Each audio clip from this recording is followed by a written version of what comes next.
अब बना ली तो काय कर दूसरा हो कनिया ये बना दिए। अरे और ई दवा फूले के डाल तो लोग बढ़िया बनावे के बारावा दही बारावा तो कब होई अरे हम तो एने ओने बार बाजारे रहत नहीं कन लड़की ना खाली लगा दे अपने बता ले घर चल गईली आ उ ना जगन बेचारी हम डाल देतनी। हां तो जाई डाली ता बिल ले बताओ तनी लोग हरा दिए चढ़ावे के बेरावा हो गइल आ कहां बाई छोटको जानी ना साड़िया पहिरई थी के यार तू लोग के तलाता मतलब ही नहीं के काम से एकदम बताओ न तो राइन कम बन जाता ना में सब करे के बाद देख के लेके चले के बाद ये दलिया खराब हो गइल बा ना डाल बात खराब करे गइल बटे ओई रहो के डाल बटे तनी दो तीन पानी धो देही बा हल्दी तनी सब रह डाल के बना तनी हल्दी ठीक हो जाई का तब देखो तरू की मारे थी भइल बटे जल्दी जल्दी कर लो ना तो शुभ मुहूर्त खत्म हो जाइनु ठीक बा। पंडित जी के ताकत जब ले मानर पूजत रह एगो तब लगन ले जाई ना हां एगो लगन जाई लगन नदिया किनारे शिवैया उपजी गइले हो चला सावा सिकिया चिरे हो चला सखी सिकिया चिरे हो सिकिया चिराता दुलालो भी गइले हो चला सुभावा हमरा देसे हो चला सुभावा हमरा देसे हो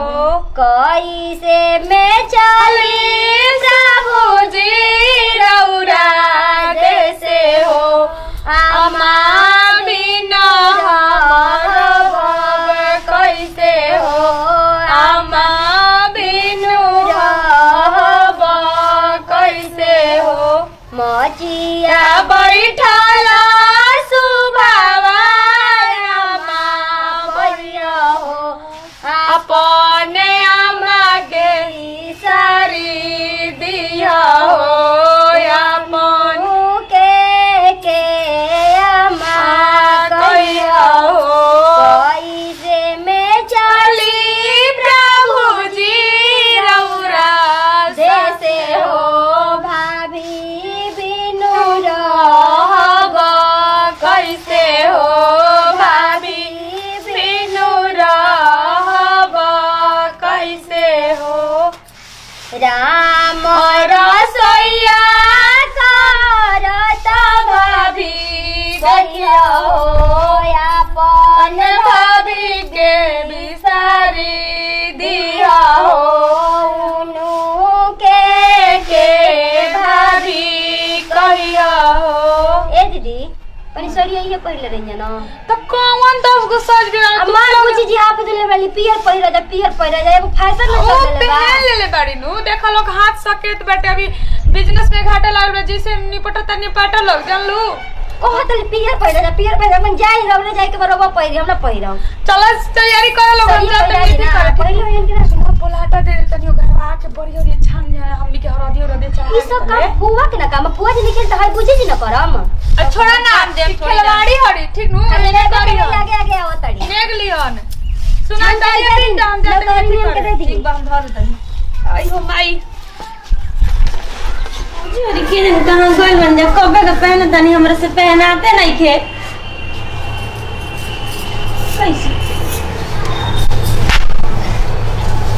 कैसे हमरा तो होते नहीं खे हमार बियाह बा के दिन कहां गइल बनी जान जानी खाली अपने ही में देखत रहता नहीं जा कैसे ई का पता नहीं जी आई ने देखा ताल भौजी हमरा से साड़ी ने के तो जानी कहां चले जाओ बनी जी भतारे घर जाए खातिर अब उतार बनी अरे बाप मतलब हर दिया पे बैठे के बता हमनियो के चेत बाबूजी ठीक नु दे तो कहां गई रहू इना के आगे हमरा के पहले पहना दी हमसे देखा चलू के हमरा के ना पहने आवेला त काहे इतना कुताई ले हो जाई यार कुताई ले जाई ना अबे ए जे रहे के बा ठीक नु गावना होई प्लान चेंज हो गइल बा लगलू हमरा से मजाक करे ना मजाक कर दियो रे राम जाए खातिर कितना जल्दी बाजी जल्दी ना रही बाप रे ए दीदी मत अरे आई ना खिलवाड़ी के जल्दी बटे गावना ना करियो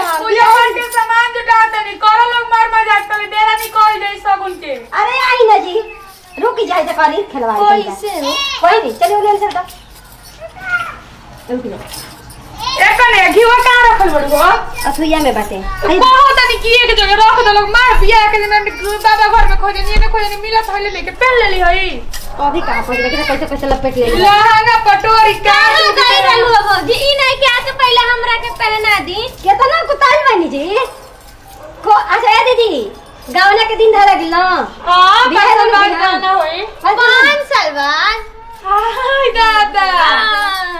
एगो समय रहे कि बियाह के दिन धरात रहे तो लागत रही रोए अब धरा तब जाए खातिर को ताइल बड़ी ना 5 साल बाद नहीं हम पलंगवा चल जाई लेकिन गावना 5 साल बाद होई एकने बा साड़ी पहना दो हमरा के तो नहीं पहन ल जा हम का पहनी है रे का पियर पहन जा कलर के साड़ी पहन ले बनी कौन बा हो पियर पियर कहता नहीं है के डिमांड बा पियर पियर पहन ल पियर छोड़ा ज्यादा घरवा में अच्छा फूल कुल लगावे खातिर दे लगा ल जा अब बूढ़ पुरानी भइनी बच्चे तू ही लोग लगाओ लो घूम के लगा दो हम ना लगे लगावला के जरूरत नहीं सुना राउत राउत फोटो एकने बा हम जाते नहीं एथिया बना दो चौरा रंग देवे छतवा खातिर ठीक नु सुन है दीदी हां कनी पहिली न पियर लेकिन राउत तो पियर पियर बट नहीं हमारे लगे हेदे का बट तू पहले नहीं खो कहा तालू के पहले ई नहीं के एना क्या हम तैयारी करते हैं तो ठीक हो गेल ना अब पहले तनी 2-3 बार देखा तो आके पहले ही पहना देले रहतू तो हम आके जाके बैठ ना करती अब बात लिया जाए के तब बैठा हम जाए घर में अभी जाए घर में जाता नहीं बाप रे बाप का तो ना कुतल बनी जी और थोड़ा धो दे और साफ सुथरा खाना वाना बना के उतनी ना उतनी धो दिन का कपड़ा उपड़ा खींच गई ए कने अच्छे मन बो क्या हो आई है दादा आई और सीधा हुआ कहाँ ही नहीं है अरे कने वे तू माने एथी करत अड़ू देखो तो के जमा दल परिया सजा तटे अब घर में बैठल बड़ू कबे के बुलाए के दिल बेटे ना हो तनी काम में व्यस्त रही ना लड़की उकी भाई तनी लोग खियाई पियाई खाना बनाई तनी कपड़ा उपड़ा की तब तैयार की आई हो दादा अच्छा ठीक बा तोरो घर बियाह से कोई बात नहीं खेजो ऐसा बात नहीं क्यों ये सब मत सोची सोचनी है ना कि तनी कपड़ा खींच के चला चला हरदी उर्दी लगाए के बेटे हाथ में चिरौरी करे के पड़ता हो तो अन्य लोग रे आते तो आ जात रहे अब दी हम ना आई ऐसा बात नहीं के दीदी जी ठीक बा आई हो ये कपड़ा उपड़ा खींच के आ तनी आईती आ तनी काम उम करे के बाद सब चीज के बेटे चलू आई अब सोचने के बुलाए ना काम कर ले बनी खाली कपड़ा धोए अब बाल बच्चा के लिए हम मर्दा खाना मत बोलिए हम ये घरे बनिए बेटा ठीक बा ठीक बा आवा जल्दी अभी तो बना देले बनिया शाम के खाना ना बने ना ना ना ठीक बा जाए रहुआ अब जात में हाली में कमुआ कर लेते ना तो जाई ओ भी से ना बोला हटा देवे ओइली हो ओ अभी खुनिया बताली दिने से कहली एको बार कि आदमी जाई हमनी के घर में शादी लागेला त आदमी भर दिन में 4 हली जाला एको हली नहीं की जा पूछत कि हाँ चलबू कि ना चलबू ओनी के लूरे लक्षण बानी मन के आदमी जाए अरे उनसे पूछी कि भाभी और तो कहता नहीं जब कहो ना करे के पड़ी तो उनसे पूछे तो देखिए क्या बताओ था हेलो प्रणाम का हाल चाल बा हमरो ठीक है बस सुनी ना हमरा के एगो टेंशन हो गल बा जान तानी भौजरी कहत रही ना कि गौना है गौना के तैयारी चलता जी ना हमारा से तो कहत रहनी है जाता हम हमारा के टेंशन हो गला तो ऐसे सोचनी कि आप से पूछ ले ही ना ना तब तो ठीक है हमारा दिल खुश हो गया हाँ शादी को केंजरो अच्छा ना लगेला हमरा अरे हल्दी लगल अभी ना खेलवाड़ी चली काय कुतल बनी जी काची बोजी चल ना चली कहां चली अब बैठे के बाद कल पे हां बगल उठाई ये कहां लेके जाता लो देवे के फुआ जी मांगा तरीके ना कहां से हीरा मोती रख दे करा में अच्छा कथा ना भारी बजी कहां ले बनी जी जब साड़ी निकाल के देली पाची देनी हां देली हाँ। पसंद आ साड़ी पसंद आ ठीक लाद रहा तब बेला सेवा दियो कर सिवा दिया जा बाकी दो को सिवा जा दो को रही तो अपने ननद के दे दे अरे बाप रे बाप तो छोड़ दी भौजैया खाती जीगा टाइम जाने के दे आई नहीं मुझे रखला और सखी आइल बनी जी एक बार बोलाओ त नहीं की का त ना भतार के जाए में एकदम अथु बनिया ई त गलवा आइल बिया अरे ना। घर हो जिया गली त घर से निकलत नहीं खे जानता लो ना ऐसा बात नहीं खे था सारे देखो पियर पियर पहन के आइल बनी ओए होए बोलैले बताओ त चुराई कितनु कोनो नेता लड़की जैसा मत चुराए दे और वो चुराई हां ना बाकी बन रहा तो दूसरा को चुराई तब का हमर जीजा जी हां जैसे कि भाई हो जाता ना जा कोई लाइन मारो लाइन मरी है ठीक ठीक है बस तब देखो आई का पहिरा के आए का पहिरा लहंगा पर